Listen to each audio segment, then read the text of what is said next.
Invocation, anybody? Invocation? Nobody? I'll do it. You do it, Jesse? We'll do the pledge first.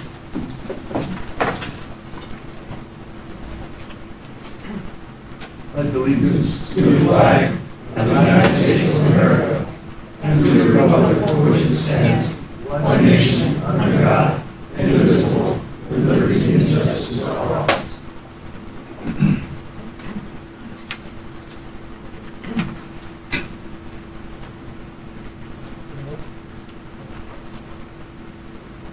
Lord God and Father, in your presence at this evening's budget council meeting, we pray for your wisdom and insight.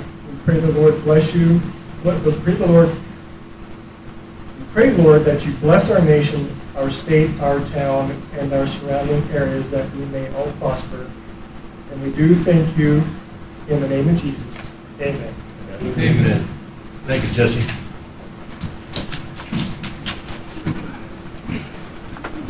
We'll go with the roll call.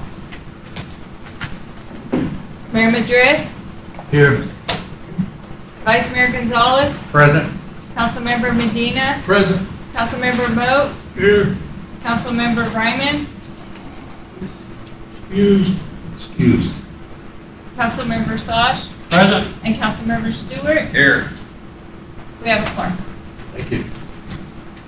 Okay, item 4, consent agenda. All items listed are considered consent calendar items and may be approved by a single motion unless removed at the request of the council member for further discussion and action. Other items on the agenda may be added to the consent calendar and approved under a single motion. Item 4A, consideration and possible action to approve minutes of May 27, 2025, regular meeting. 4B, consideration and possible action to approve Town of Miami payroll for May 25th, $88,087.18. 4C, consideration and possible action to approve a letter of support in naming a portion of State Route 77 as the L.F. Gwynn Memorial Highway. 4D, consideration and possible action to approve special event liquor license application of Clover Valley Youth Club for the Independence Day dinner celebration to be held Thursday, July 3rd, 2025, from 4 p.m. to 9 p.m. to be located at the Bullion Plaza Gym at 1088 Live Oak Canyon in Miami, Arizona. Mayor, can somebody summarize 4C? Consideration and possible action to approve a letter of support in naming a portion of State Route 77 as the L.F. Quinn Memorial Highway. Never heard of the guy. Well, he was back in 1910.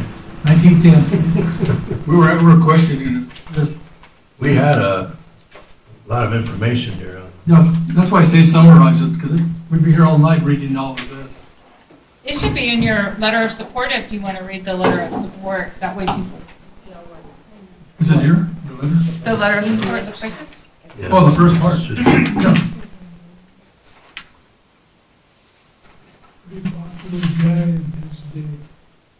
Anyway, I'm just asking for more history.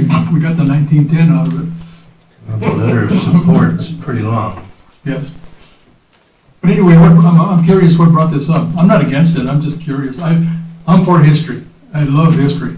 His family contacted me and wanted to know if council would do a letter of support for this. They got one from Pinal County. I think Florence did one for them.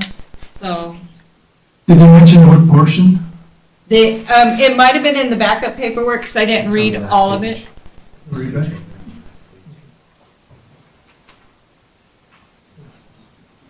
Did you understand it? You know where it's at? And if I remember right, all these letters of support will go to ADOT, and it will be ADOT's final decision. Sure. It's just a letter of support. Right. But I just wanted to learn a little more about it, being history.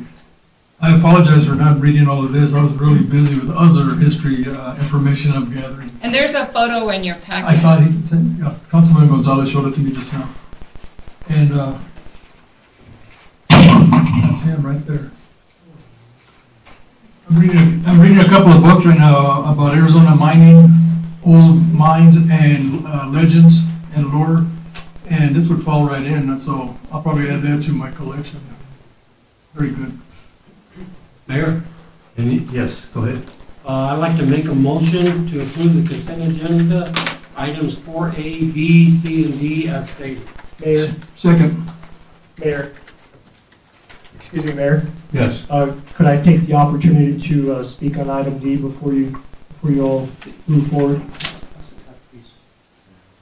I don't know if that's, on the agenda?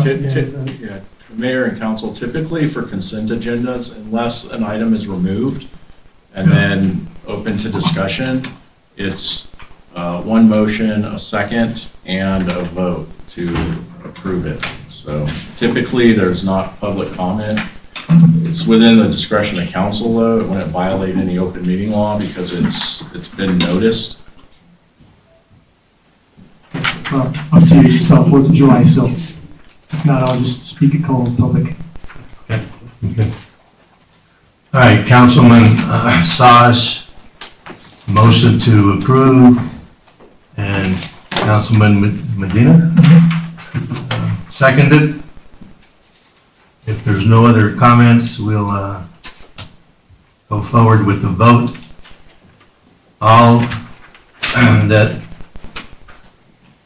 approve, say aye. Aye.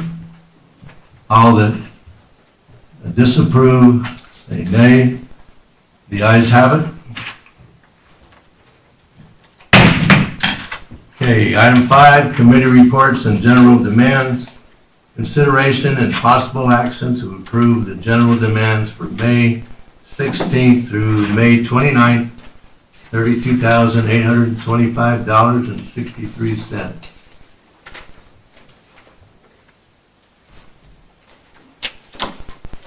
Any comments from the council?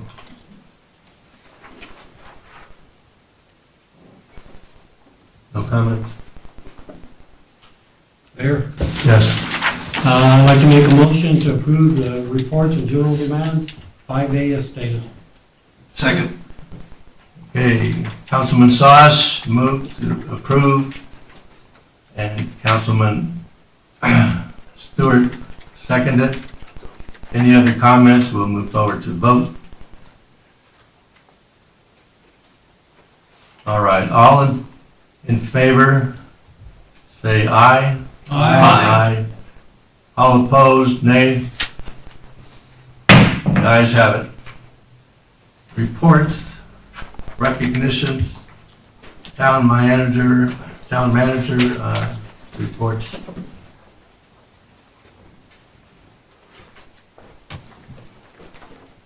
Good afternoon, Mayor, Council, and public present here today. As you can see, we finalized the LED project at the council. You can see the new lights that we have at the city hall. Now, we scheduled to work on July, August, the first week of August. We're gonna be putting the LED system at the library. Last week, we received a total of 3 proposals for the HVAC system for the police department. We're gonna be working this week, Wednesday, the tabulation and the determination of who's gonna be the chosen contractor for this project. On June the 12th, we're gonna have the on-call engineering service published on the newspaper. It's an RFP. And then on last Thursday, June the 5th, we met again with David Marshall regarding to the town. And he emphasized the support for our town and the police department and the flood control, the water situation that we have in case of any kind of emergency, to have a plan and a design. The first meeting regarding to the community watch was already, thank you to Councilman Stewart, was already processed, and we already met last week. The next meeting is gonna be June the 18th at the library. Thank you. Question? Alexis, concerning the item about meeting with Representative David Marshall, one of our constituents keeps bragging that he's contacting David Marshall and practically demanding monies for his neighborhood watch. And also he's demanding monies for the dispatch issue. I asked him, please don't do that unless he goes through you. So I just thought I'd give you a heads up here in public. And hopefully he's listening. In my opinion, I think that makes us look bad, like we're not doing our job. Thank you. Thank you. Thank you, Alexis. Okay. Item 6B, current events summary. We got a few items that I think a lot of you will be happy to hear. Several of us attended the Resolution Copper update last Wednesday, I believe it was. They were talking about their plans for the future. And currently, they have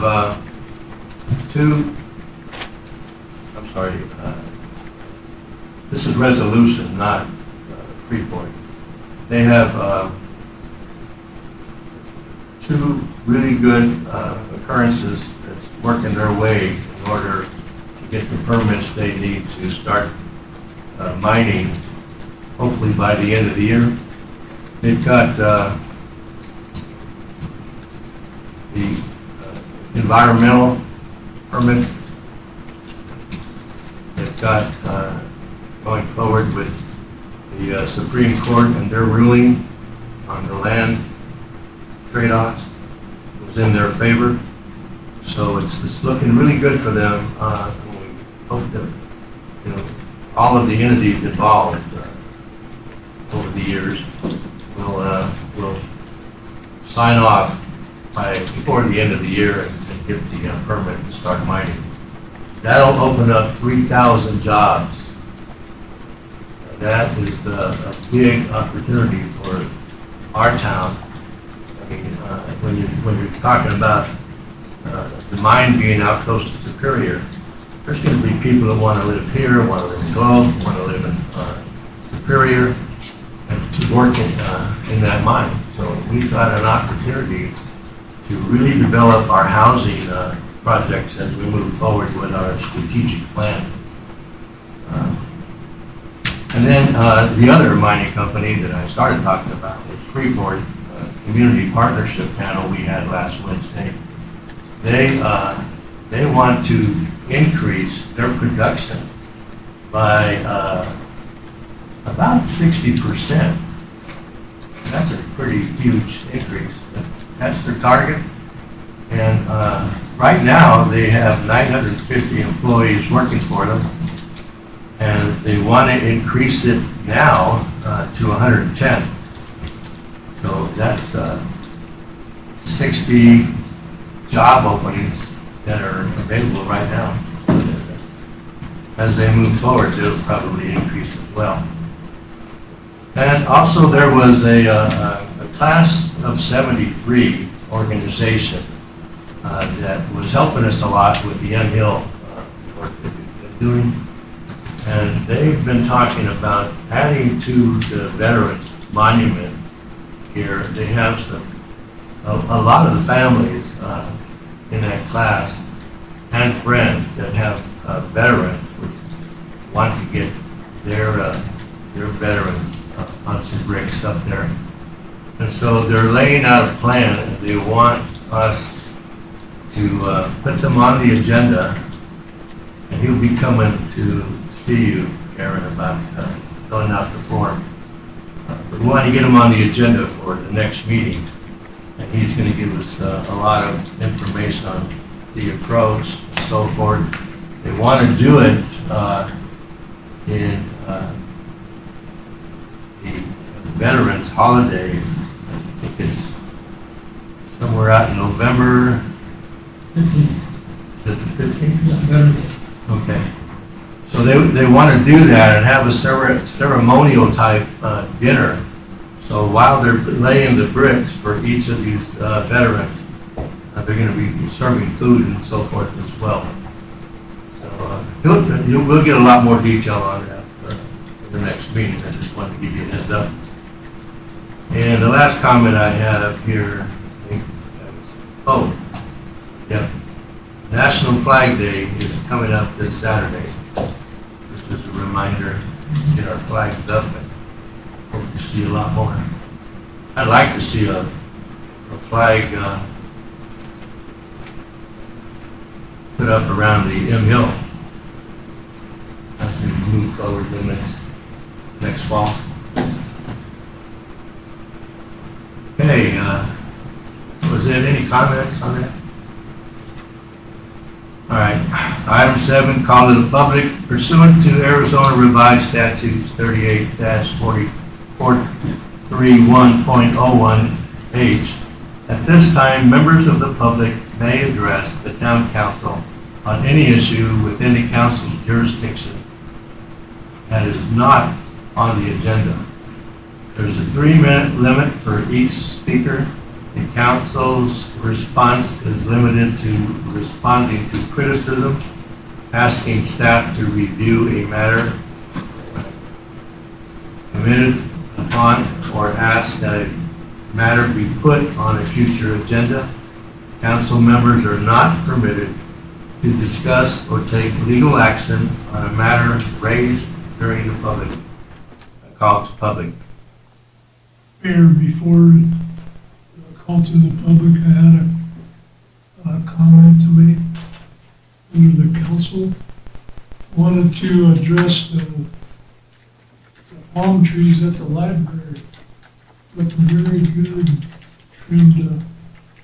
No, I haven't seen them, man. Really turned out great. They Good job. look young again. Good. Plus, on the 4th of July, which comes on the first Friday of the month, here in the town, we are going to go ahead and do the diving for coins. We're gonna do that this year for sure. Still got the same bucket of coins and all the prizes. We're gonna have swim races. We're gonna have the biggest splash off the diving board.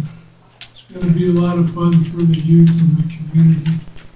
And hope we have a big turnout. I talked to Alexis about somebody helping me make a poster if anybody's artistic enough to make a 4th of July, come to the diving for coins at the Miami pool.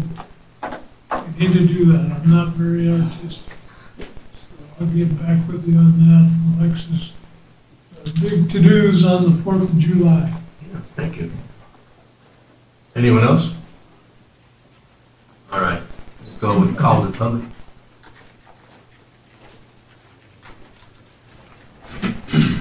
Mayor and council, it's great to be here. Jess Bryant.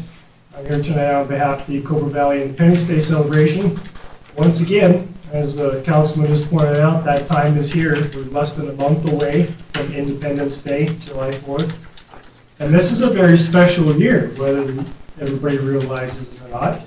There are certain things that probably everybody is aware of, whether you realize it or not, and that is, give me liberty or give me death.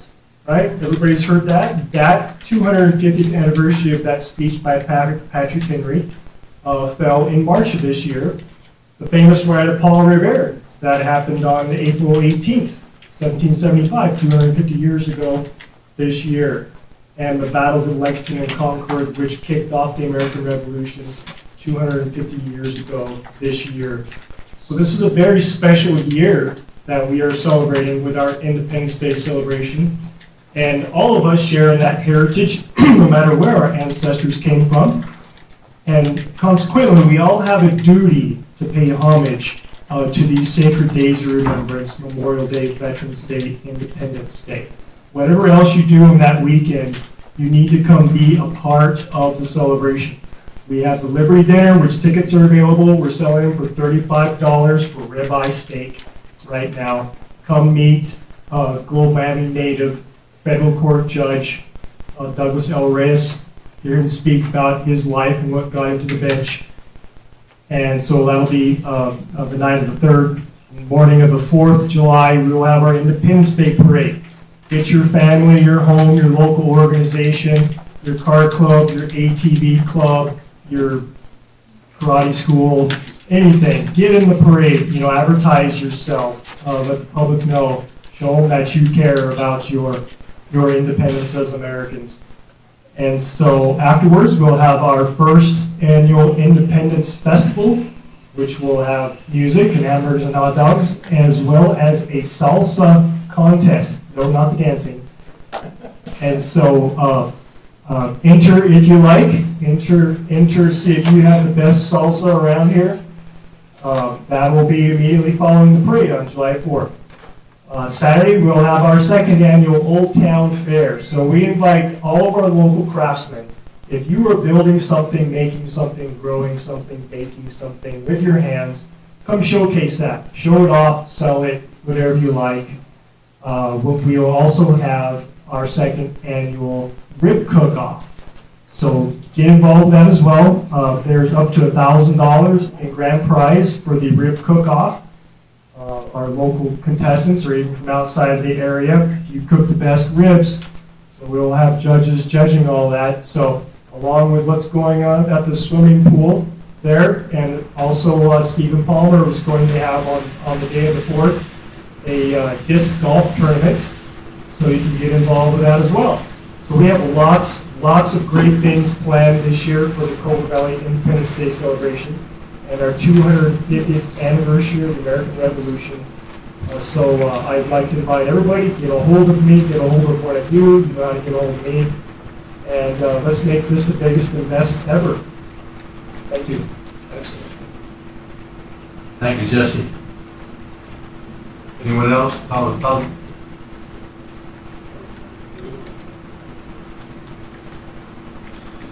Hello, my name is David Berry. We're trying to address an issue involving Arthur Street. I'm currently dealing with an adverse possession claim that includes part of the town of Miami-owned land on Arthur Street. I've requested previously to the town manager and the town's legal counsel to have the town voluntarily enjoined in the protection of Arthur Street as a defendant.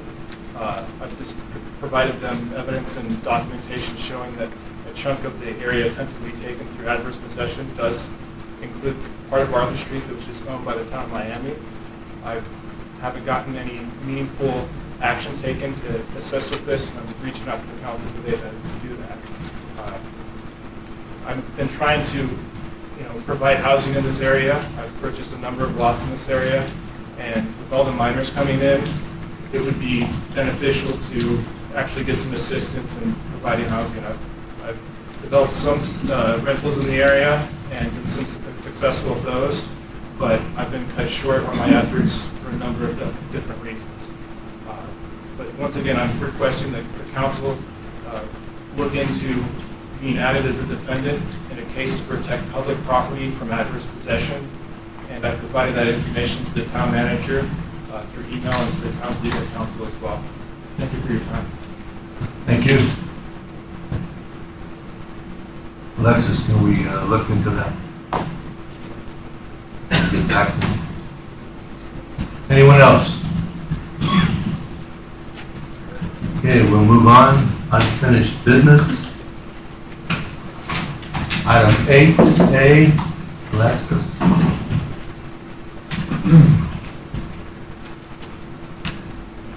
This information, discussion, possible action, consideration, and possible approval of fiscal year 25 to 26, 2026 tentative budget.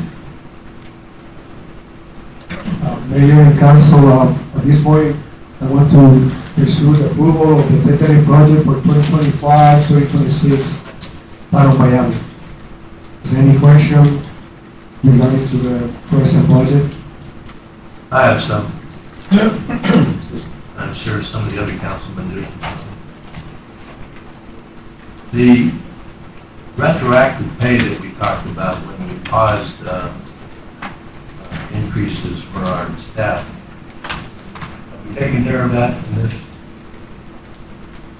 We got some money to keep that retroactive? Not any specific retroactive, but the increases are in the present budget. I'm sorry, say that again?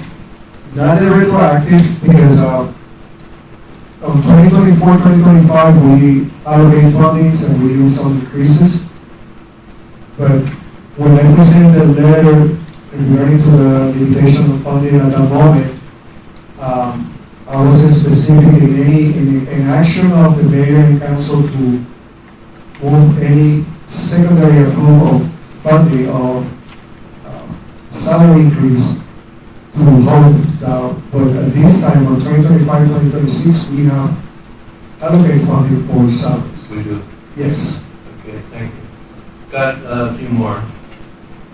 Washington DC lobbyists that we talked about. At this time, we are pursuing some lobbyist firm in the Phoenix area. We're working. We try to identify some other fundings from the private sector to match what they require. Most of those services is spent on the 75,000. We have a stakeholder. We have a first meeting last week. We approached that opportunity to see the support from them, and we are waiting for the response this week. But we allocated some funds. Thank you.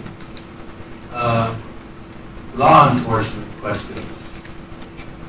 You already told us about the air conditioning situation. Dispatcher. Do we have money in the budget for dispatch? For dispatch, we don't have funding at this time because it's a grant that is coming from the state.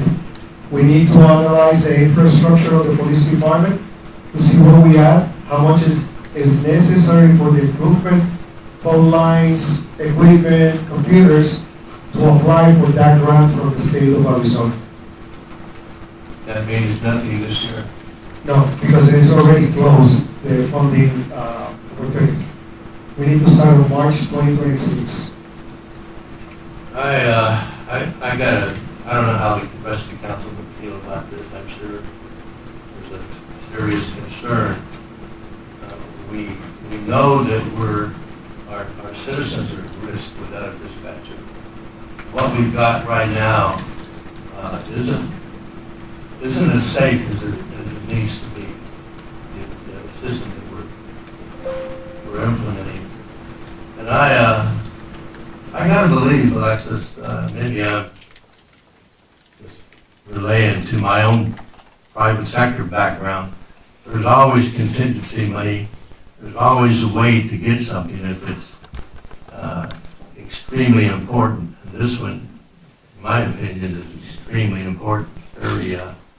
It's an emergency type need.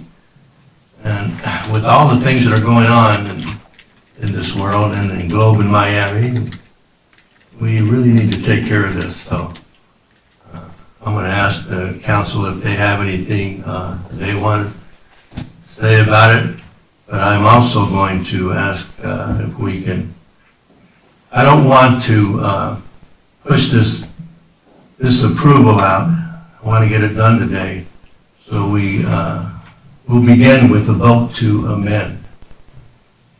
And if we get the council to agree to amendment, then we'll go ahead and vote for the overall budget. Mayor, let me know history. When I started in August 2022, there was a decision previously for past administration to remove the services from the police department, the dispatch.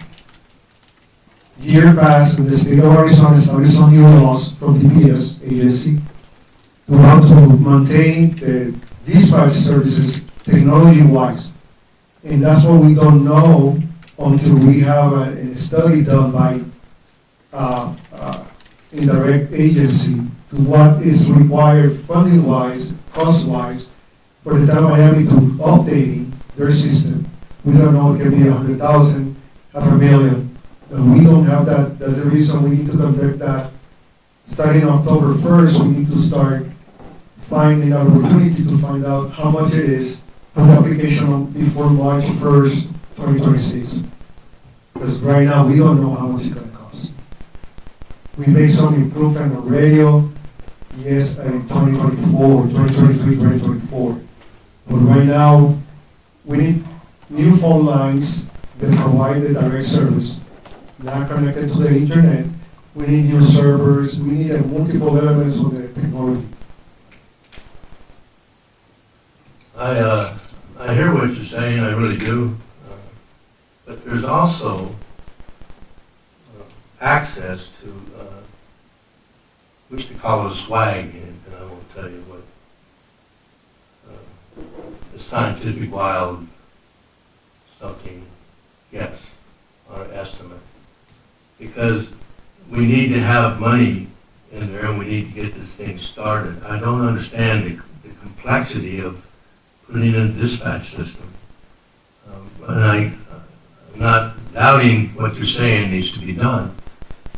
But I really, personally, won't be able to sleep at night knowing that we should have pushed this thing forward while we had a chance. So I'll leave the rest of that to the councilman. Any comments? Yeah, I have a comment. Is the sewer and garbage included in this one? Or is it gonna be a separate one? It's included. It is, It's included? yes. At what percent? 10%. How much? 10%?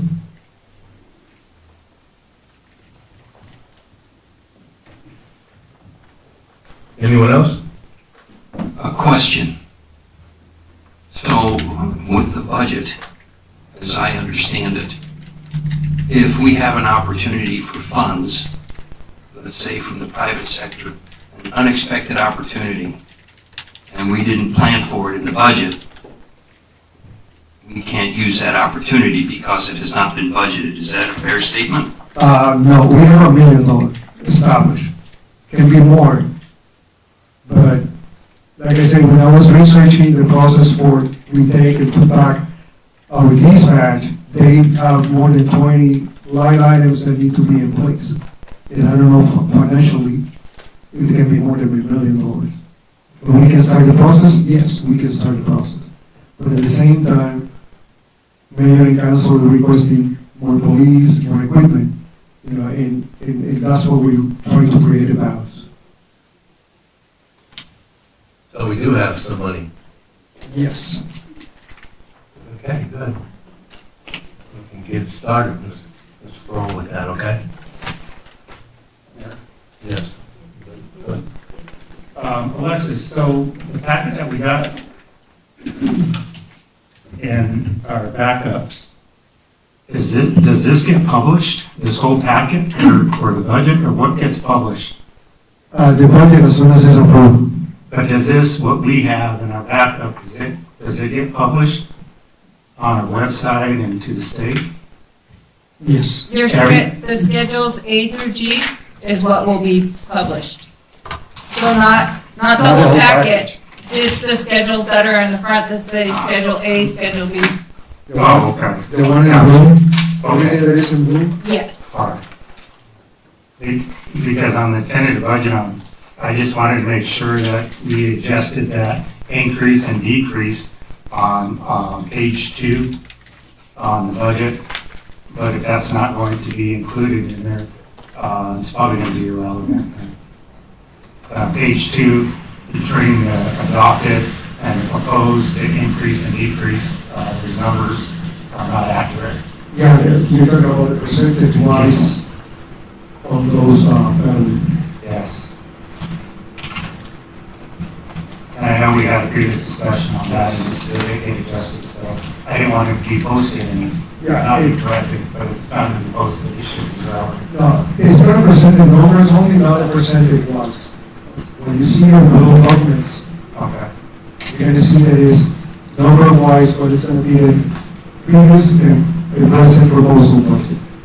Okay, so then that line doesn't mean nothing on page 2, no, on increase and decrease. For operation, yes, for the internal use of the non-Miami, yes, it's important. But it's not going to be posted, though, No, so it's not a really important factor that needs to be adjusted to be posted. Well, that was my question.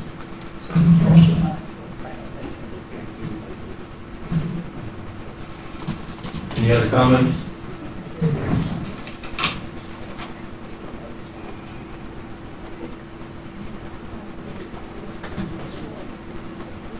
Mayor, Yes. I'd like to make a motion for the approval of FY 2025-2026 tentative budget. Second. Okay. Councilman Sash has motion to approve. Councilman Medina has seconded. So we'll go with the vote. All in favor, say aye. Aye. Aye. All opposed, nay. Nay. Nay. We still have.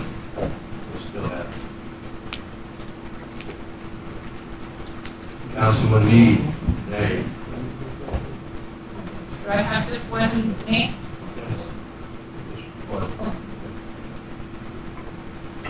Thank you. Thank you, Alexis.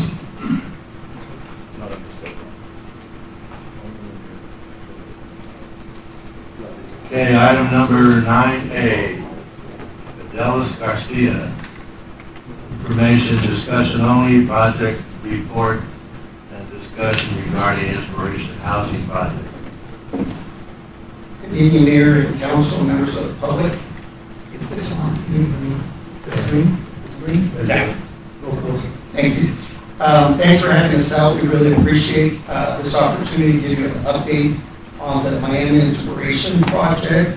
We're really excited to be here because the project is moving along very well at this time, at this point that we're in. Obviously, there's still a lot of work that's going to be done through 2026, but I wanted to let you know that the abatement contractor, I'm just looking at my notes, so I don't forget anything. Our abatement contractor for the asbestos and the lead paint removal, they started on April the 14th, or excuse me, April the 15th, and they are scheduled to be done by the end of the week with the abatement of the building. They finished the cafeteria first, and then now they're moving into the main, or after the cafeteria, they moved into the original school to do the abatement. Once they're done, after they're done with their work, our company that was our contractors that we contract out with, they're going to go over everything, make sure that all the abatement was done correctly, and make sure that there aren't any other issues that they need to come back and fix. So that should be done by the end of the week. I don't know if you've driven by the site, the demolition of the playground is all done. I don't know if you've been by there, but the playground has been completely demolished. The demolition of the cafeteria, the building where the cafeteria was, that's all been demolished as well. It should be completed by the end of this week also. They're working on the removal of the foundation and the footings right now. But that should be completed also for the cafeteria. Oh, the interior demolition of the building will start on Wednesday. We'll start on this Wednesday to start demoing the interior of the building, the portions that are going to need to be demoed for the remodel, the repurposing of the building, and that should be done in 45 days. So it should be done within 45 days. Assuming all goes well, but that's the estimate right now. It should be done in about a month and a half or so. If everything goes well and it's all moving along very smoothly, we should be done by October of 2026 with the project. That's what we're looking at. There are cameras that are on the site 24 hours a day. They are monitored cameras day and night. So they are placed, there are 3 cameras on the property, in the rear of the property, down the property line, and then also where the trailers. I don't know if you've driven by the property or not, but the construction trailers have been set up for the superintendents and the construction staff. And so those are up And then the cameras are monitoring those areas, in those 3 areas also. I don't know if you're aware of it, but there's a new bill that went into effect regarding the hours of operation for construction. That's a state bill.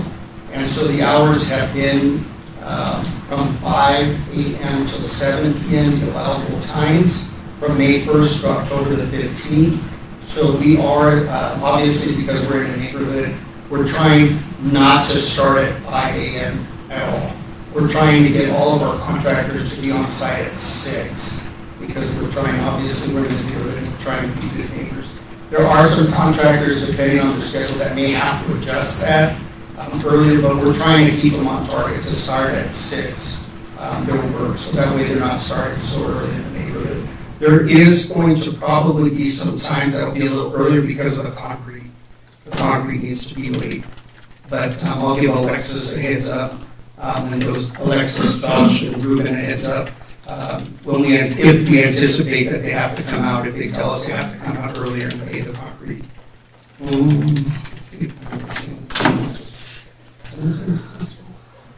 I probably should introduce Prince. Prince Tomasi is also on our development team. We drove up together today. That's it, but let me check my notes. Oh, where the trailers are, I don't know if you have been up there, but the basketball court, all that has been leveled out. And that's going to accommodate the parking on site that we had talked about over the last year. So you'll see that the trailers have been placed to accommodate the parking. As you know, we're trying to maximize the parking, so the neighborhood there's no overflow traffic into the neighborhood. And there hasn't been any right now. Ruben has been great at working with our superintendent on site with the traffic. So staff has just been great working with us and everything's moving along. So I can, as necessary or on a regular basis, come and update you as the project keeps progressing. Do you have any questions?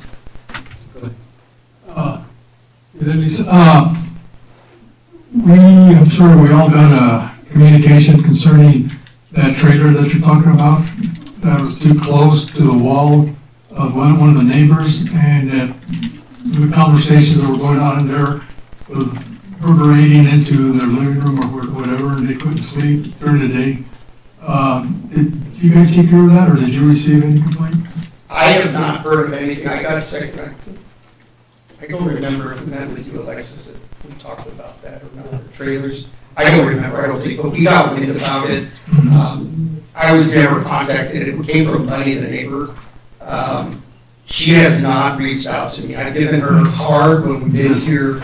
I've flyered the neighborhood. Our superintendent on site is right there in the trailer.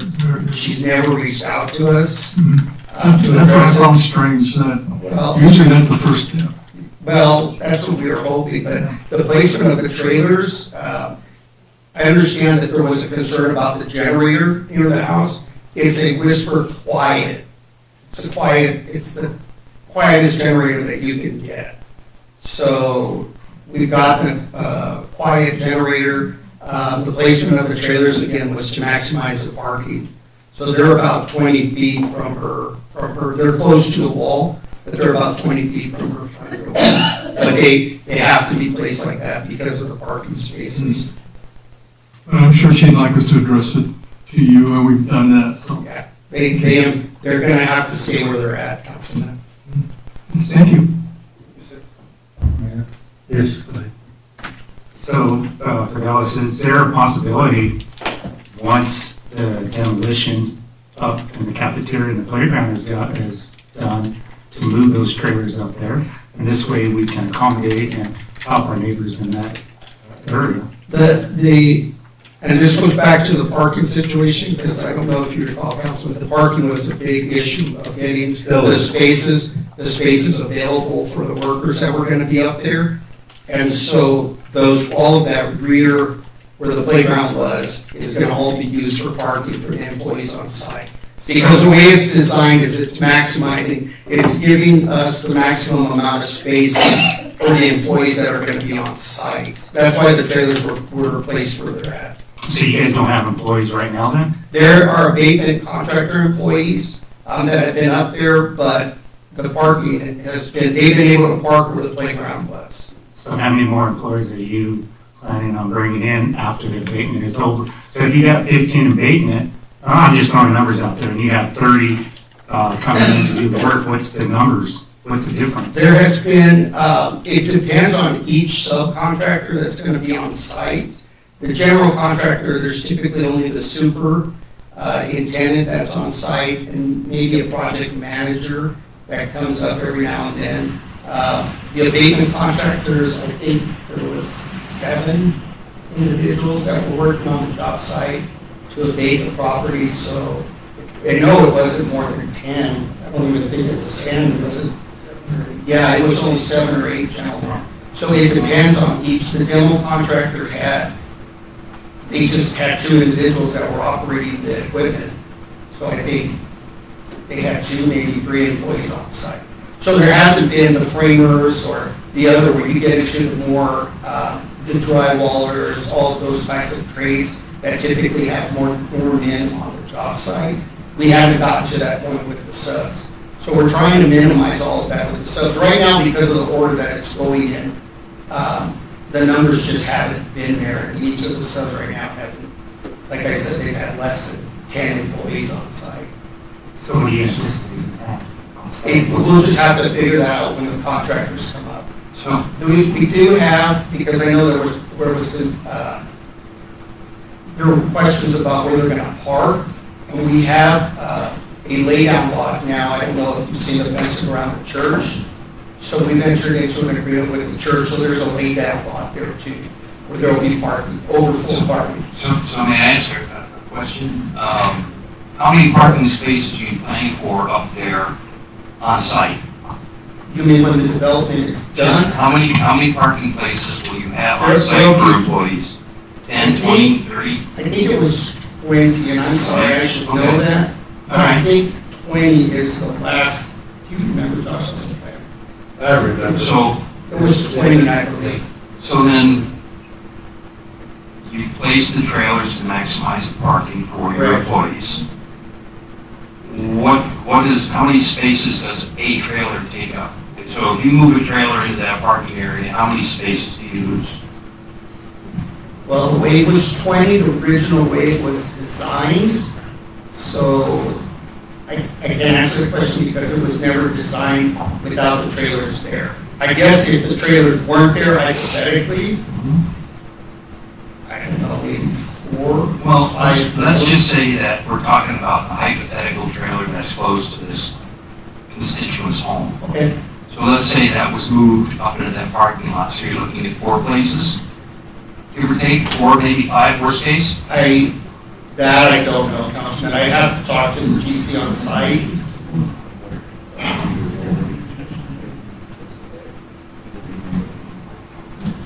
Oh, that's right, I apologize, Chris just reminded me, the trailers were placed where they are also because of the order that subcontractors are coming out the job site. So that was the other consideration, is the order of the progression of the work.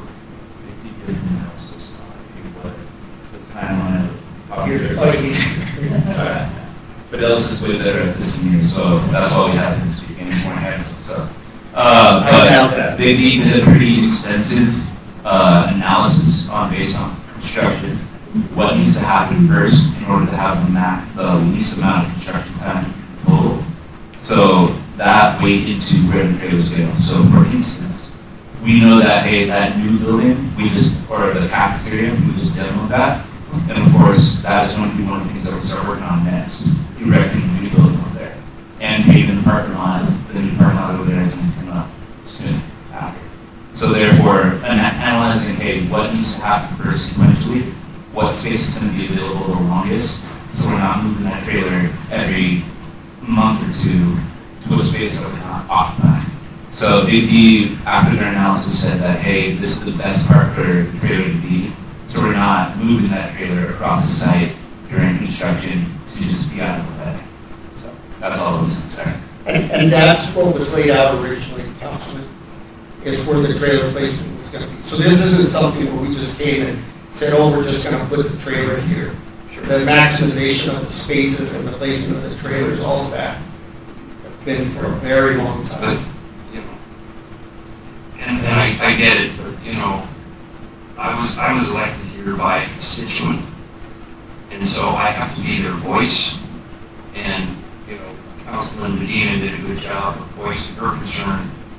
And, you know, push comes to shove, I'd rather see a contractor inconvenienced than one of our citizens inconvenienced. And again, I understand in a perfect world, you know, how realistic is that, but that's kind of, you know, my first feature is, you know, how do we minimize just like you're trying to do, and I understand that you are trying to do that. But, you know, how do we address this concern? So, There's no equipment being operated other than computers, but there's no equipment that's generating any noise in the trailers. I mean, you probably are all familiar with the way construction sites work.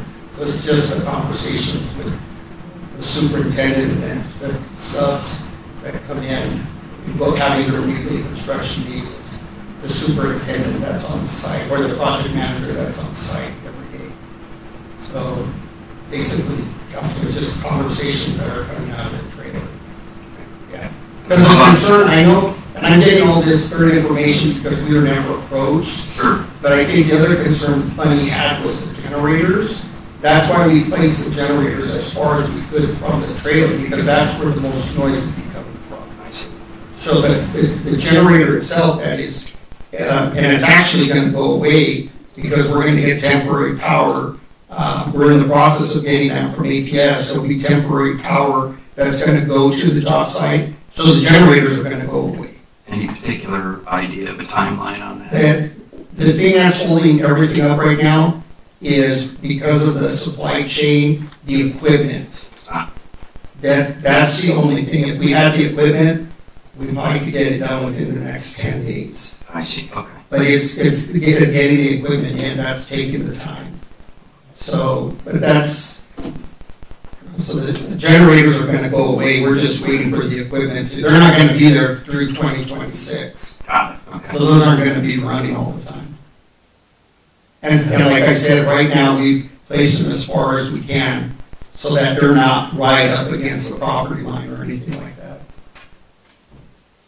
So Vanellis, is it possible though that those trailers have to be on site? Or can they be where you have at the church, where you guys are using that as a setup station? They're on-site construction trailers. So the trailers have to be on Yeah, site? it's just like any other job site where they have a construction trailer on the job site. But it has to be? Yes, it has It's to like be there. required, or they can't meet and then go up the hill in 2 minutes or whatever to have That's- I'm just throwing I would possibilities say- out because we want to resolve this issue. No, I would answer no to that question then. Anybody else? I got a few questions. Everybody else is finished. Go ahead. How many units are we gonna end up with? 40. Forty? It'll be 20 that are being repurposed in the original school. That'll be 20 units, and there are 2 and 3 bedrooms in the original section. Both part of them. I don't know. I don't think- I don't know, I can get the breakdown for you of the rooms, but I believe there are 2 and 3 bedroom units on where the school is originally, and then the back new building will have 20 units, and I believe that there are 1, 2, and 3 bedrooms, but I'll get that information for you, Councilman. So there's only 20 parking spaces? 40, 40? yeah, when the project is done, there'll be 40 parking spaces. Okay. All right. Couple of questions, just kind of reinforcing what we had already agreed to last fall. We talked about this until the cows came home, you know. So we agreed, just so the councilmen know too, the parking on site, you guys have all the power to go ahead and park on site with your employees, but it has to be on site. Correct. And then when you get to the point, your manpower peak was supposed to be at 80-some I don't know if you've changed the plans or, I believe that's about right. yeah, the manpower curve is gonna peak at 80. So we were guessing you were gonna need parking off-site for about 40, half of that, right? Right. And as long as we're still in agreement with And I that, should- nothing's gonna change. I should quantify that. We're assuming that there's gonna be one person per car. You know, because a lot of the subs will be coming from Phoenix and they're gonna be carpooling together. They're not, all these employees are probably gonna, you know, if there's 2 or 3 or 4 coming from the same company, they're not all gonna bring their car up and waste all of that gas. Yeah. They're gonna. We were talking worst case. Yeah, so, I mean, worst cases, yeah, if each one drives their vehicle, but typically it doesn't work that way. Good. Parking is right on track. Appreciate that. Ingress, egress. Are we still holding what we agreed to on how we're gonna handle Reppy, Rose Road, Forest Avenue? Yes, and the utilization of the back roads, I can't remember, is it Barry? I can't remember the road that's right behind. That's where the demo trucks to the rear have been coming in, and we've received no complaints with that. Everything's been going smooth in there. Unless, I don't think we're gonna have you heard anything. Good. Scheduled completion date. What is it? 2020, did I say October? My phone keeps shutting off on me, so. 2026? I haven't been taking my memory pills, so I have to look at my notes. Mentioned October 2026, Mayor. Thanks. Okay. Hopefully, everything will be sooner, but that's what we're shooting for, is October 26th. Hopefully, if everything continues to go. Very good. But like I said, Coming in, updated. you have all my information, any of your constituents, please tell them to come to us first. We obviously want to try to accommodate, or, you know, I mean, we don't want problems, you don't want problems, so if you have anyone, Alexis, you have my flyer, the information still. Yes. So, I want and to, Karen and Alexis were nice enough to put it on the town Facebook page, also our contact information. Our superintendent's cell phone number, they can call and they're gonna get him, the one that's on site. So we're trying to make ourselves as accessible as possible. I'm sorry, Councilman. I was gonna add that you gave me a stack about that high of cars that we passed out, so, I mean, there's a lot of people with that information. I don't know why they're complaining, but the cars are out there. We flyed Gary, I tried to stop by for a cup of coffee at Councilman Schautz's house, but he didn't open the door. He saw me on his ring, I guess. I was gone. Yeah, sure, I heard that excuse. You're not the first to not offer a cup of coffee. I do want to have, just one this hit me, that I knew there was something I missed when I was writing my notes. And Alexis, you know about it too. There's a gal on the north side of the street of Rose Road. Lives in a house, I think it's the one that's the furthest west house on the north side. Okay. Inspiration. That's the side where the school is on, correct? Yeah. I always get confused up there. Anyway, she's had a lot of problems with her health, and they've had to send an ambulance up there. So we agreed when we were talking that we would put a sign out at her house, so that you guys and your contractors will all know that we need to have that spot always available for an ambulance. And I'm sorry, Mayor, maybe I'm not up to date, but I thought that the town was in the process of putting the signs up on the road. Yeah, that's why I got Alexis' attention. Oh, okay, I didn't know where the town was at. No, Yes. that's our job. I just wanted to remind you to remind them that that sign is there for a reason. We're going to stay to make sure nothing happens to them. And then Ruben, gosh, it's been what, over a month now since you did the cones up? It's been over a month since there's been cones up also, so they know not to park there as well. Good. Okay, Thank you. thank you. I'm home now for that coffee. Yeah. Just a half and half, please. There you go. All right. Moving onward, we've got item 9B. information and discussion only, and presentation of the soil and dust testing results of the horrible Post-Telegraph fire flooding. Monica D. Ramirez Andrea? Ramirez Andriota. Here I Andrea. am, right? Yeah, thank you. Andriota. Andriota, yeah. Okay. All right, well, thank you all so very much for allowing us to present here today. It's an honor to have been working alongside your town government, and your community. We are here to present Rethinking Lawford. Yeah, thank you so much. These are our lab members. We have a variety of undergraduate and graduate students who assisted with this project, as well as community members and Buenatoras. So you can see, just raise your hand. We got Miriam Jones, Diana, and Zane, and also recent graduate Dr. Chukunye, who's on the call through Zoom. Next slide. Today you'll be hearing from me, as well as Dr. Chukunye, as well as Zane Alcatan, who's a PhD student in the lab. All right, so what happened? Where are we at? So the very first thing I want to highlight is this all was initiated through community concern. Community members reached out. Community members appear to have reached out to the local government, and then the local government and the state of Arizona Department of Environmental Quality reached out to myself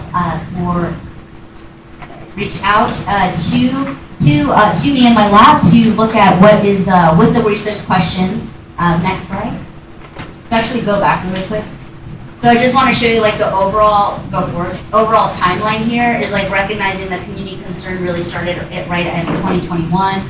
And from there, we built out and wrote a grant together. So that was the way this worked out. So this is all funded through the National Institute of Environmental Health Sciences. Next slide.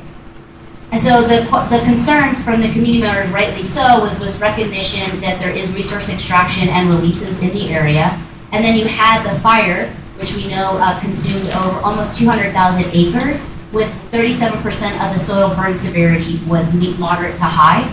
Combined then with all the flash floods rain events and flash flooding that occurred in the area that led to the movement of that burn scar into the residential areas where people live, work, and play. Next slide. Next slide. I got a lot of animation. Go back really quick. Okay, so I want to highlight that the community members came up, had the concern. They reached out to me as well as reached out, and together we were like, well, let's do this grant. We got the grant, and we wanted to make sure that we had empowerment education and used a community science approach. So community members were trained and part of the project, and we built out a community advisory board. Excellent.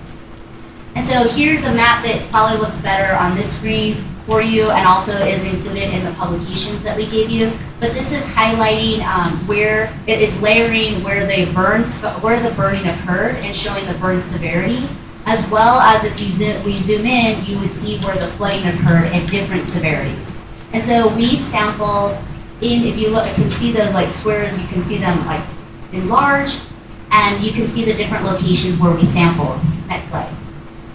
To inform the locations, we not only got in the burn severity map from, where did that come? Was that USGS? I think it came from USGS, a consulting from USGS, as well as the flooding, the areas that were flooded. And then we also, at the inception of this project, presented to the town council, and we actually interviewed town council members with a map who showed us areas that were heavily impacted. And then we also had the town manager, Rivera, who took us on a field trip to all the locations to identify the areas that we needed to collect samples from. Next slide. We trained, we did this non-residential sampling, so that was getting the lay of the land and what I showed you, part of the map. And we also had, working with Miriam and another community member, trained households and residents how to collect soil samples, as well as indoor and outdoor dust samples. We trained 36 participants, and in total they collected 334 samples.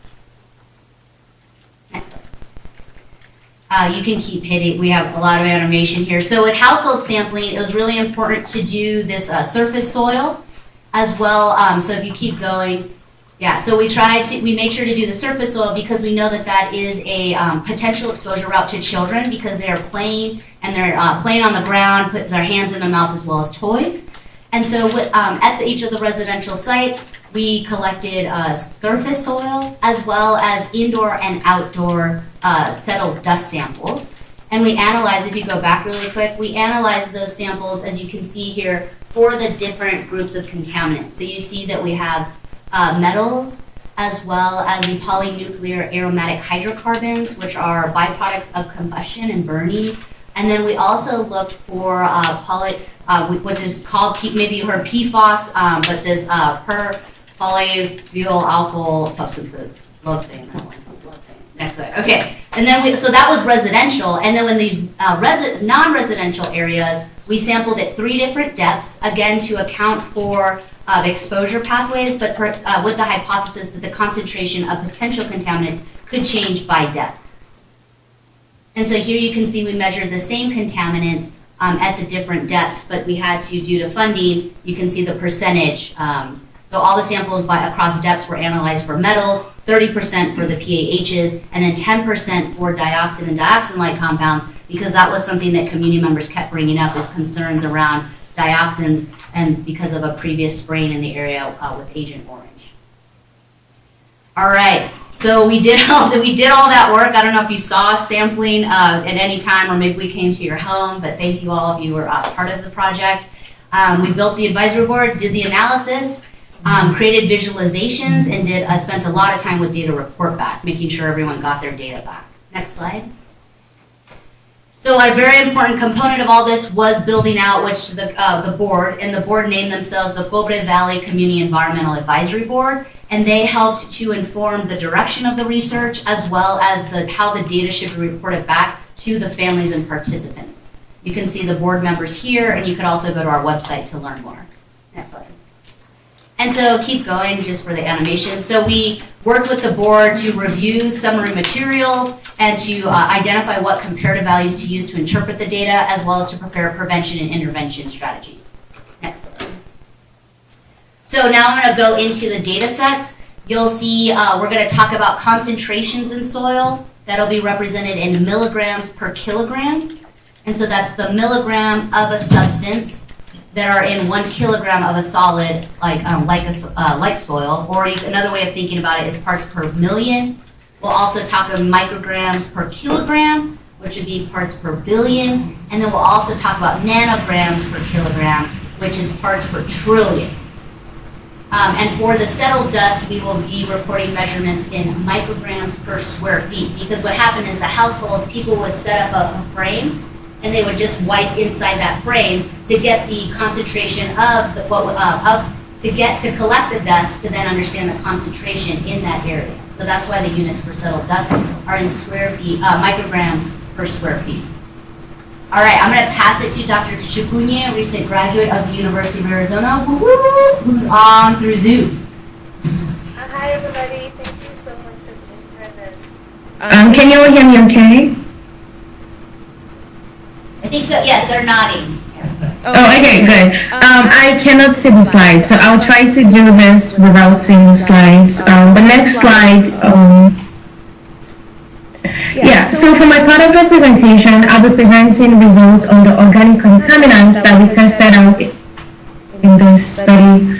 A brief definition of organic contaminants refers to things that do not occur naturally, and so they're produced by humans, and when they go into the environment, they can stay there for a really long time, and can sometimes build up in the human body. Next slide, please. I think. Thank you. Next slide. Thank you. So in this study, we looked at 3 classes of organic contaminants.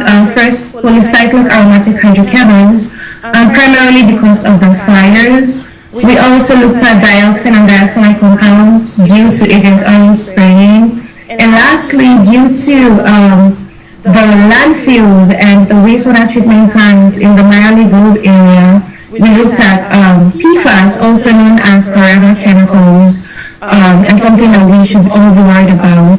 But also in this study, we were exploring the possibility of if mining could potentially be releasing PFAS into the environment. Next slide, please. And so what did we find? In this bars, in this chart, the green column represents the samples that we got from people's homes, while the columns below represents the samples that are control sites of gotten from areas that were not flooded. And so the green bars represents flooded samples, while the red, orange bars represent the control samples. And we did find that the green bars had significantly higher PFAS concentration compared to the red bars, which tells us that when events like flood happen, it can potentially move contaminants from wherever they are produced into people's homes. Next slide, please. Also, we mapped out the PFAS concentration we found in this study, and then we also mapped out the potential sources or what we think is producing those PFAS. Some of those things we mapped out was the location of the landfill, all of the mines, both the ones that are operational right now, but also the ones that were operational in the past. And our results show that areas close to mines, both active and legacy mines, have had higher PFAS concentrations compared to areas further away. Something I want to point your attention to is if you look at the chart on the right, you see those small circles divided into blue and orange charts. The blue chart represents the old, so it represents long-chain PFAS, and what this means was PFAS that were used in the past, so several years ago, while the orange part of the chart represents short-chain PFAS, or PFAS that are currently being used. And in this study, we did find a significant amount of those PFAS that were previously used but have been discontinued, which tells us that sometimes when we do things in the environment, even after many decades pass, we can still see those contaminants in the soil where we live and where our kids play. Next slide, please. And so in summary, we did find that mining potentially releases PFAS, but also the interaction of fires and flood leads to greater PFAS concentration in residential flooded areas compared to the control locations. We did find those long-chain PFAS, those that were used in the past, still present in the soil samples, and we conclude that PFAS was likely released from active and legacy mines. Next slide, please. And the next group of contaminants we looked at again was dioxin. We looked at this specifically because of the Agent Orange spraying that occurred in the 60s. However, due to cost, we were only able to collect 23 samples and tested those for dioxin, 15 from non-residential locations and 8 from control locations.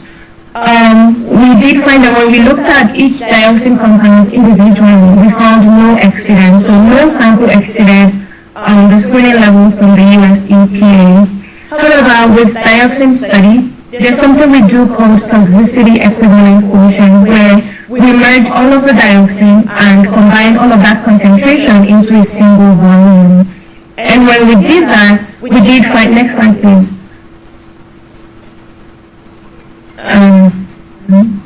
Next slide. One more. Thank you. And when we did combine all of that concentration into a single volume, we found that 2 samples exceeded all of the screening levels that we have for dioxin. And so, yeah, that's something that we do need to keep an eye out on.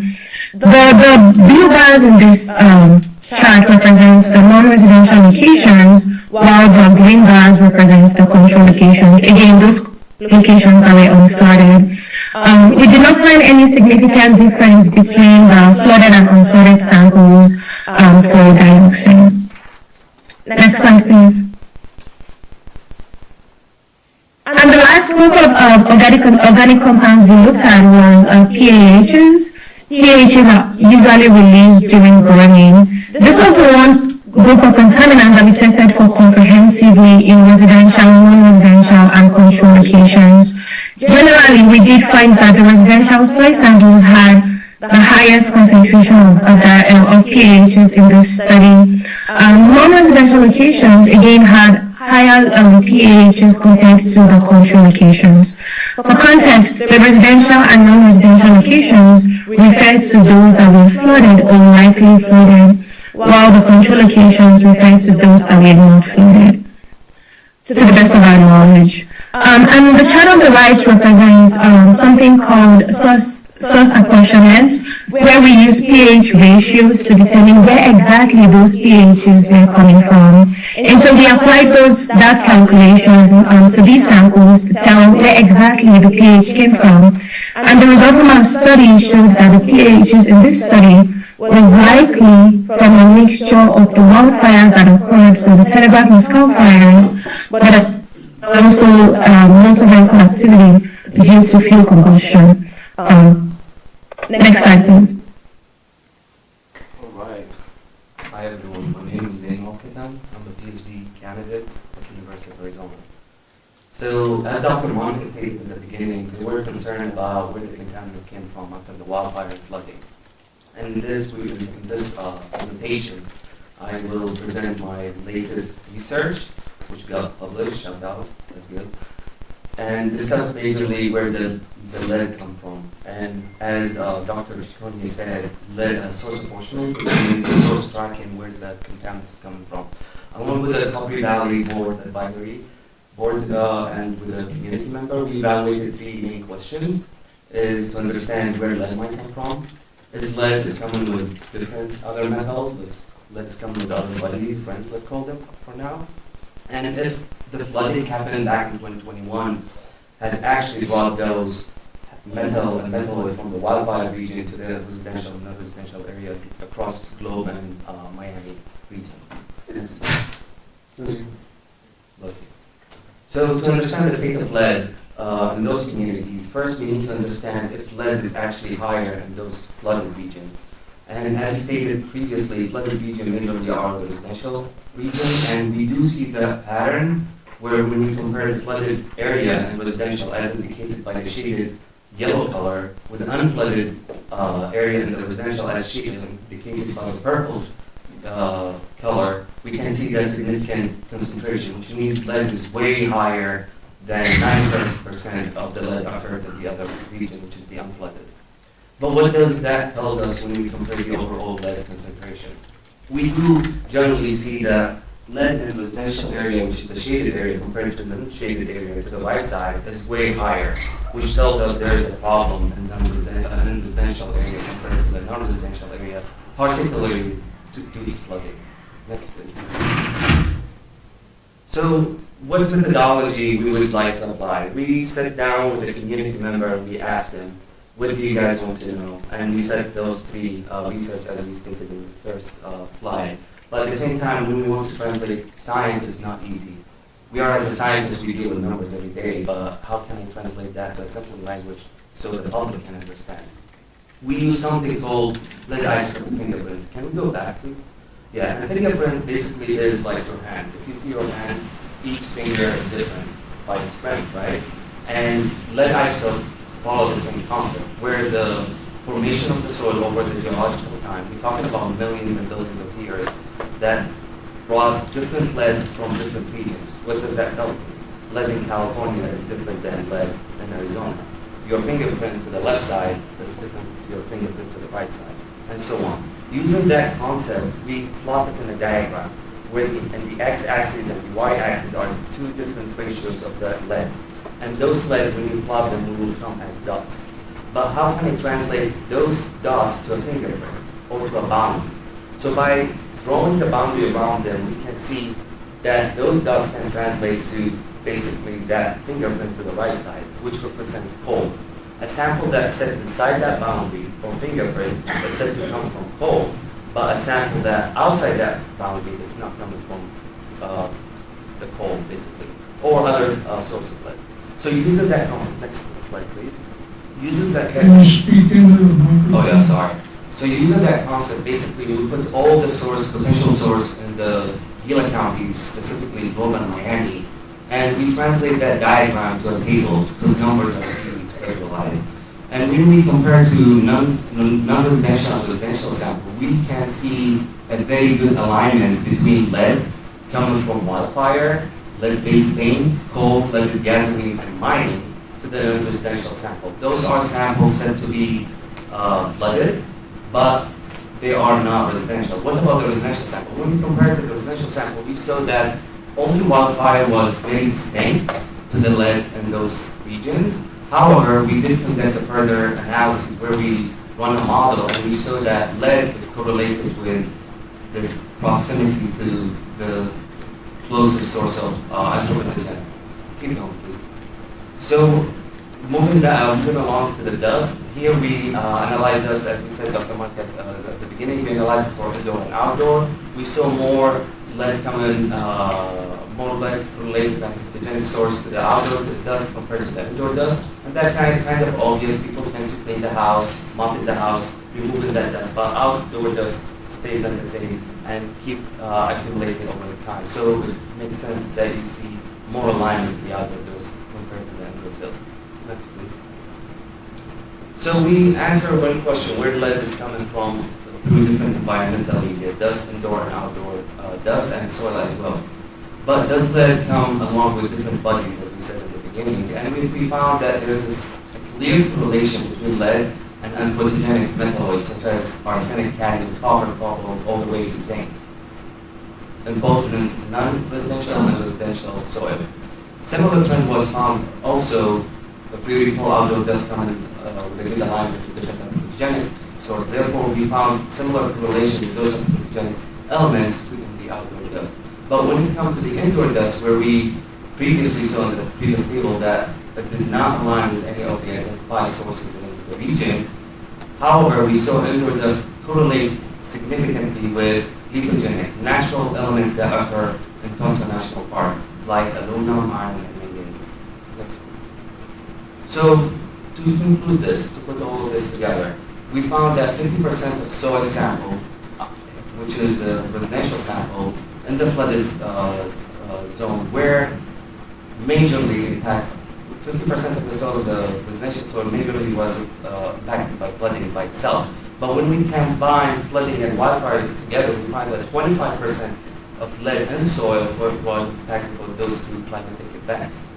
However, when we look at the outdoor dust, we saw that human activity was the major source of the lead, followed by the wildfire. However, when we compare all the location, we saw a strong correlation between lead and arsenic, cadmium, copper, all the way to the zinc. Next, please. With that being said, we have to understand that there is no safe level of arsenic and lead. What does that mean? When we compare them to the screening level identified by ADQ, USGS, EPA, for example, for arsenic compared to the EPA, we found that 39% of the arsenic in those residential sites has exceeded that standard. At the same time, 100% of those arsenic has exceeded the non-cancer child hazard, which means there's an effect that might happen to the kids playing with that kind of soil. Moving to the lead, we found the same percentage, where 39% of lead exceeded the standard identified by California Environmental Protection Agency. Following the same trend, we found that 36% has exceeded the US EPA regional screened soil, residential soil. Following the same concept of applying the known standard or screening levels, as we say, but this time with different environmental media, we saw that indoor dust has 30%, around 31%, exceeding the identified or defined standard by the EPA, which is the EPA dust level reportable level for indoor floor. While for outdoor dust, 14% has exceeded the US HUD dust level clearance action, which is not good. All right, we've been talking for so long. I'm so sorry. It's like 3 years of data, hundreds of thousands of data points, multiple pages and drafts of publications. So we're trying to summarize it in the best way we can.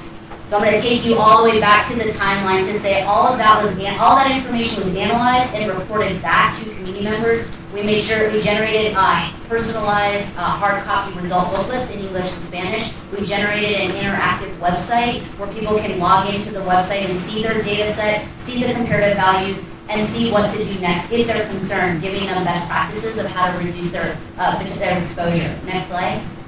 This is an example of what the result booklets look like and some of the graphics and the dates that we held those events in December of 2020, December 2023, 4, and sorry, I can't read that. Next slide. All right, so I'm gonna bring it all home with an acknowledgement that we're very grateful for your time, and I know we're talking took more.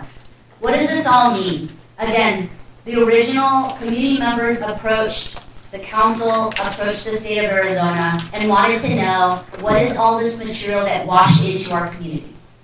We came in and we collaborated and wrote a grant to do this study a year later, right, because it took a while to get the money, and analyzed soil in non-residential areas at 3 different depths. And then we trained community members on how to collect soil from where they live and dust samples from where they live. We analyzed it for metals, combustion byproducts, and PFAS, forever chemicals, as well as looking at dioxins because that came up from community members as a concern from legacy issues. What does this mean? What we can see, go back please. What we can see is due to mining, this area is impacted by metals. We saw a clear association between lead and mining activities in households and the non-residential areas. One of the things that Zane was trying to highlight, we used statistics to show this, is that lead has its homies. It's rolling through it with its homies, so lead is hanging out with arsenic, cadmium, copper, molybdenum, antimony, and zinc, and in the residential soil. So if you're finding lead, you're most likely to find these other things. In the non-residential locations, we saw that lead co-occurred with arsenic, zinc, and cadmium at the 2 depths of 2 to 15 centimeters and 15 to 30 centimeters. Next slide. What does this all mean when we bring it together? Wildfires and flash floods, we have evidence to show that the wildfires combined with the flash flooding introduced new contaminants and impacted how the contaminants moved. So we were able to show that, and so one of the things by using that lead fingerprint, so Zane was explaining what that means, what it is that every type of lead in the environment has its own signature, so we can track it. And so that's how we were able to show, right, where is that lead coming from? We saw that 30% of the outdoor dust was the lead came from the wildfire. 25%, but that's only 3 out of the 12 of the household samples, we saw that the lead was from wildfire. We saw that flooding remobilized lead and other metals to the households, which increased that potential exposure. We also, going back to what Dr. Chiconia was talking about, is we saw significantly greater concentrations of the longer, older PFAS in residential sites impacted by the flooding. We saw the co-occurrence of PFAS and metals, so we did see that those travel together, and the geospatial data highlights that mining is potentially contributing to PFAS in the area. And in general, the PFAS and those combustion byproducts, PAHs, those concentrations were greater in areas that were flooded. When we looked at the signature of those PAHs, we saw that they came from combustion, showing the potential potential partial wildfire contribution, so that the wildfire did potentially impact the PFAS concentrations in the area. Next slide. So again, what does this mean for human health? So a lot of this work in terms of this risk assessment we're working on it. We haven't completed it. But as Zane stated, and something that you'll hear from the state of Arizona, you'll hear across the board, right? If you look up arsenic and lead, is that there is no safe level of exposure to arsenic and lead for our population. All of us, so we all take efforts to reduce our exposure. When we look at the exposure of the combined organics that you see in blue, we saw that the non-cancerous over a lifetime could be unacceptable. When we thought about this increased excess lifetime cancer risk, so if you're thinking about someone living here for over 70 years, being exposed every single day at a certain amount, we saw that average risk, right, the average was 1.7 out of 10 million people would have an increased excess cancer case. So you get almost 2 excess cancer cases out of 10 million people. But when we looked at the maximum, the highest risk, we saw that was 1 out of 100,000 people. So we're being very transparent to show you that this is all based on calculations and a variety of assumptions, but we are still in the works doing this. Next slide. So we have the evidence that extreme climate events like wildfires and flash flooding can change contaminant patterns in the area and introduce new contaminants, but we can protect our community. Next slide. One of the biggest things, next slide, is that the result booklet has all this data is being reported back, and so we know that you as a town have been taking steps to address the infrastructure in the area to reduce that flash flooding that would happen. And so I know that your town's doing that, and we actually been working with the Army, we worked previously with the Army Corps of Engineers to share all our data. We also know that local and state programs are being initiated in the area. For example, so we would imagine that, this effort is informing their efforts. Next slide. The board, the members recommended that environmental monitoring needs to occur after natural disasters. They stated that kits should be available for sampling after these types of events, and they requested that there's increased dust suppression activities throughout the town. Next slide. And when we think about the prevention intervention steps that people can take, we can see here that it's really important to not to leave your shoes at the door. Maybe you can clean your pets, wash your hands before, like if you're handling soils. And we recommend doing a wet mopping versus a dry mopping.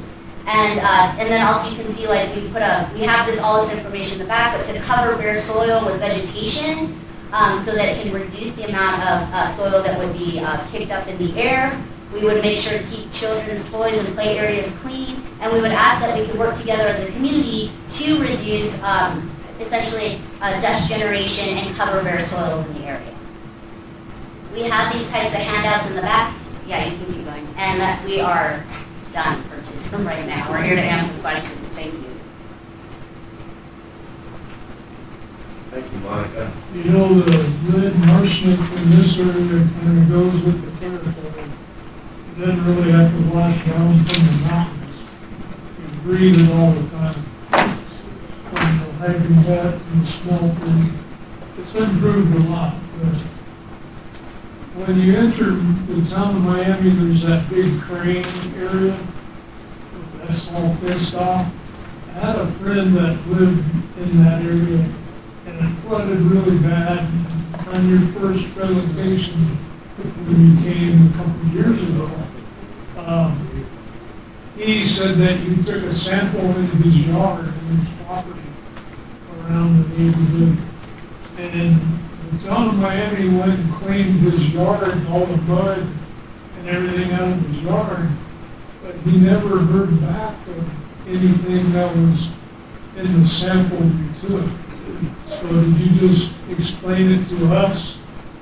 We should explain it to them? No, yeah, so just if you go back, so that's very odd because we made a booklet and we mailed a booklet to every single household, and we hosted 2 community gatherings where we had people come together and we went through how to interpret the data sets.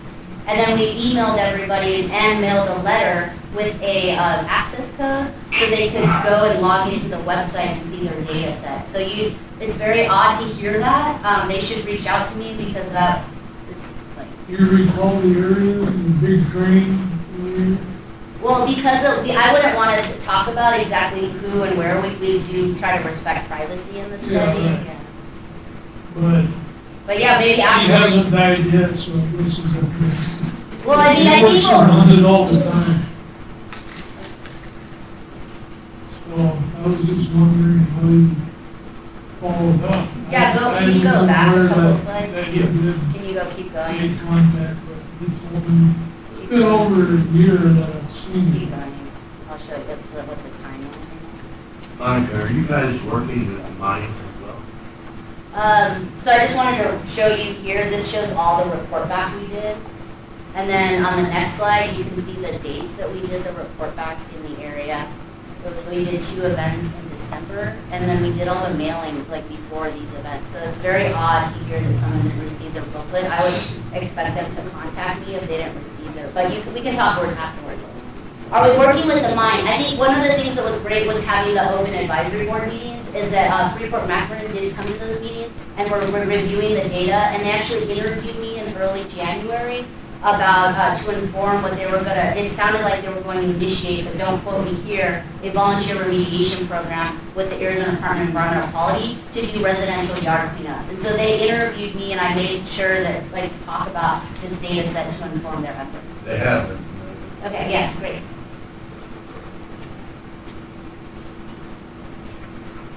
Any other questions? Oh, thank you. I'm looking at that page, prevention and intervention. What can I do? So it's kind of scary to see all the steps that you have to take clean washing your hands, your shoes, and all that before you enter the house, the pits. Are these, does this only concern the areas that you tested, or is that the whole area?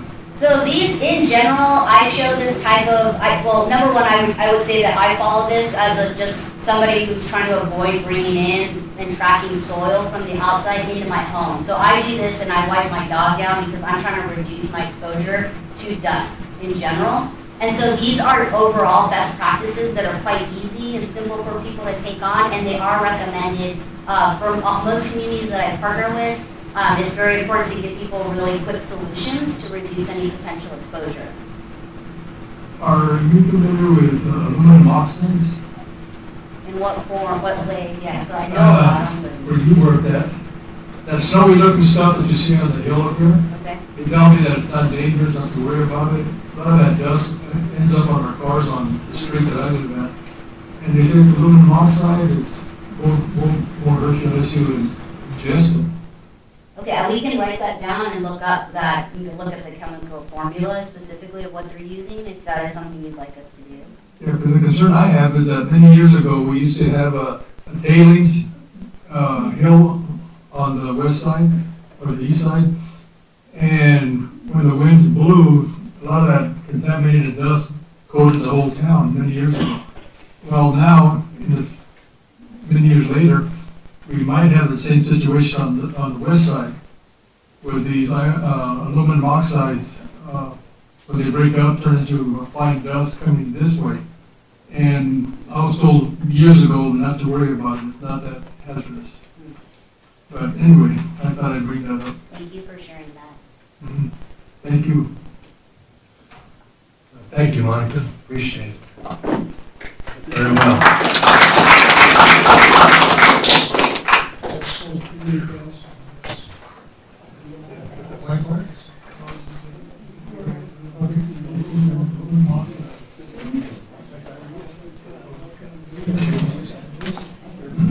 Okay, 9C coming up.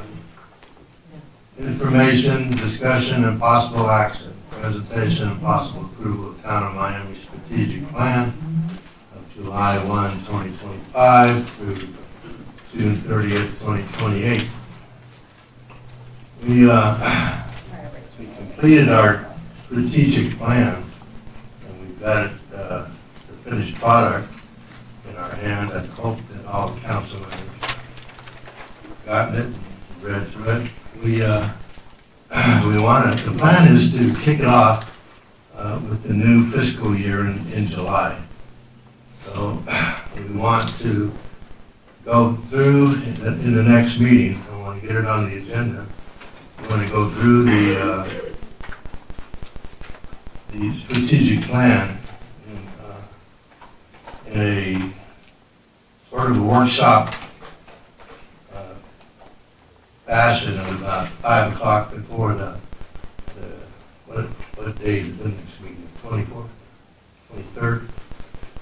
Anyway, before the next meeting, we want to have a little session here to talk about how we're going to implement the strategic plan and get a lot of input from the council, from Alexis, the town manager, and his staff, working all together. We invite the public to come join us.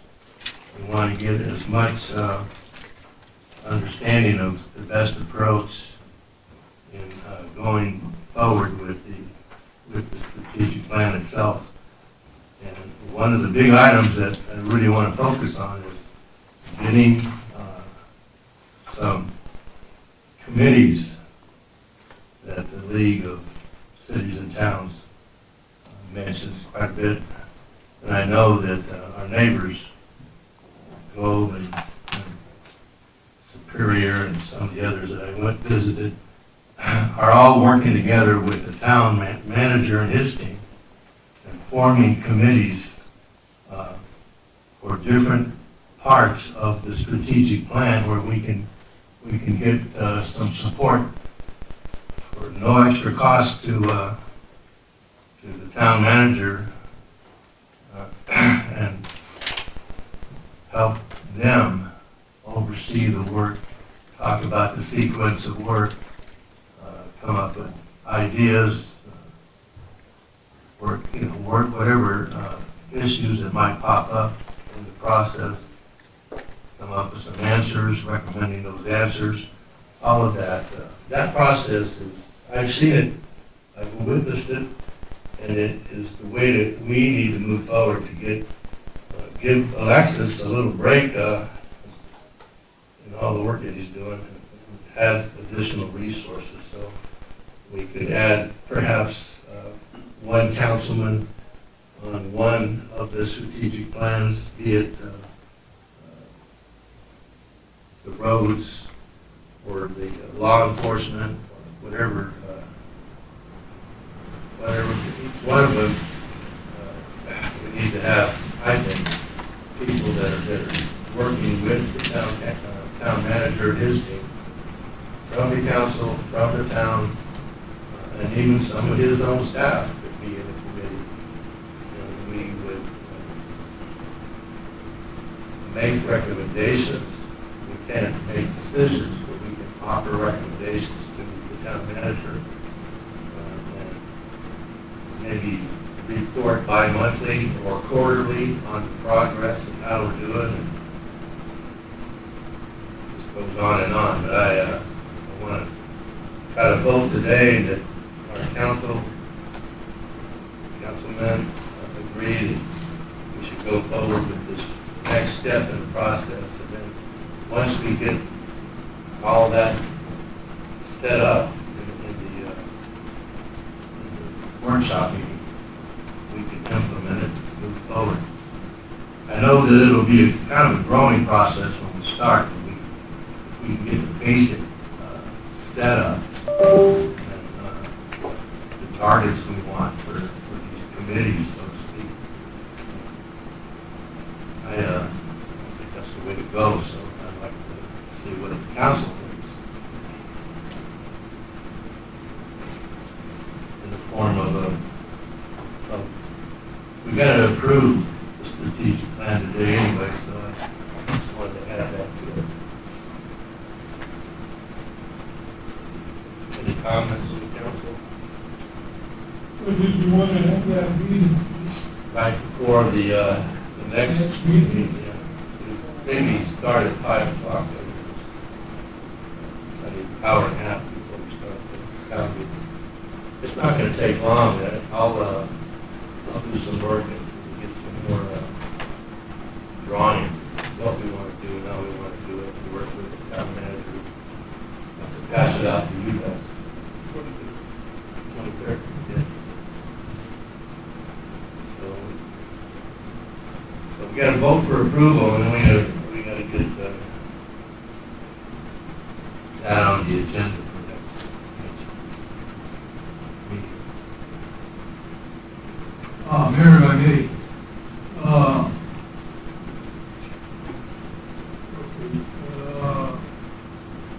I'm going to read it. Presentation and possible approval of the Town of Miami Strategic Plan for July 1st through 2025 through June 30th, 2028. I motion that we approve this item on item 9C. Second?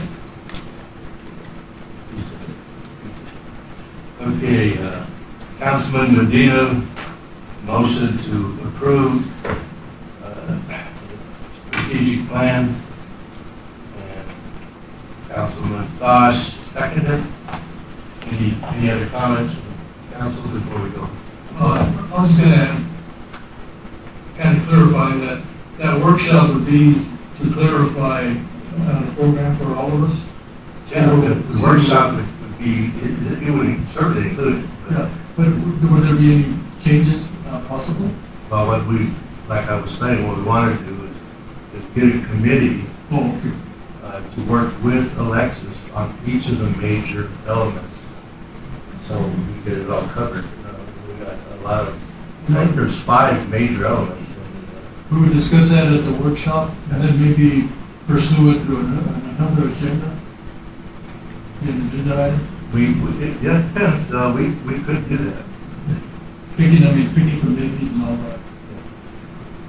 Keep building it up. the whole idea is to get a scenario where we're actually working with the town manager and his staff, providing them some additional support. And again, we're not going to violate the laws. We're going to work with them, and we can give them some recommendations.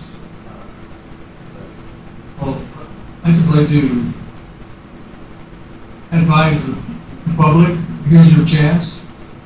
We get criticized all the time that you guys don't do this, you guys don't do that, but here's your chance, it's this workshop to speak up. I really appreciate it, working with Amir, to show up for this workshop. I think it'd be more important for the folks to show up than us. Thank you. We're going to need both. I agree with you. We would love to have some of the locals join us in that committee process. Anyway, Let me add a little bit of history. Like I said, I like history. We in the past, we did have committees. We had committees, what you're talking about, we had that years ago. And it worked pretty good, and then it finally fizzled away. So, I'm for it. Thank you. appreciate it. All right. I already said you guys approved, right? Let's vote. All in favor, say aye. Aye. Aye. All opposed, say nay. The ayes have it. We got it. So the last item on the agenda is called to the council of future agenda items. I just wanted to reiterate that we want on the agenda the class of 73 and Oregon of 73, 1973 organization, Veterans Monument, ceremonial activities they're going to produce.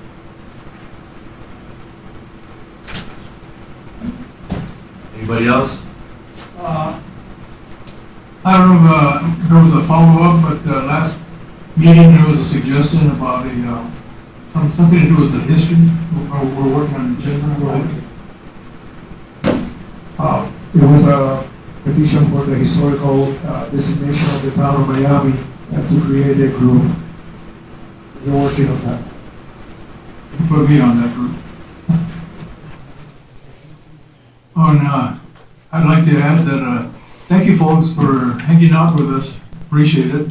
There's some snacks and pizza over there on the way out. Yeah, we really do appreciate all of you being here. Hope you can join us on the committees. So let's vote for adjournment. So moved. Second. Okay, Councilman Medina approved. And Councilman Reed second. And so we shall vote. All in favor to adjourn, say aye. Aye. All opposed?